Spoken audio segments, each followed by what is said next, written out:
هتشم النسيم فين؟ ان شاء الله على البحر. ان شاء الله هشم في راس البر. هتسيبوا بورسعيد وتروح راس البر؟ ان شاء الله. طب ليه؟ تغيير. هتروح فين في شم النسيم؟ راس البر. وانت هتروحي فين؟ راس البر. بورسعيد حلوه ولا وحشه؟ حلوة. جميله. بتحب بورسعيد؟ يعني ان شاء الله يمكن نادي بورفؤاد. بورسعيد يعني بتحبي في بورسعيد. ان شاء الله بورسعيد. شايفه استعداد بورسعيد كويسه لشم النسيم؟ الى حد ما يعني الحمد لله يعني ماشيين لقدام. هتروح فين في شم النسيم؟ شرم. نادي. هروح شرم الشيخ. انا هروح شرم الشيخ. انتوا بتعرفوا تغنوا؟ ممكن تغنوا لنا اغنيه؟ هتغنوا لنا ايه؟ امان عليك امانه. امان عليك امانه يا مسافر بورسعيد. امان عليك امانه لا تسافر بورسعيد.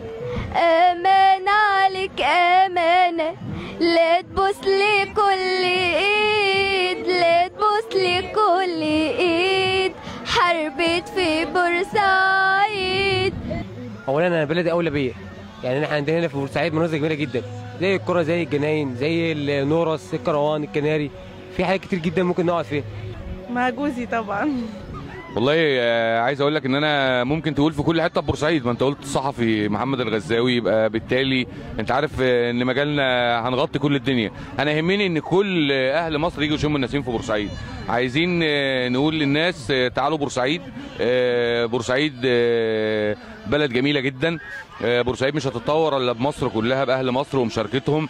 عايزين نقول للناس تعالوا نعيشوا الحياه الاقتصاديه تاني، الحياه التجاريه في بورسعيد.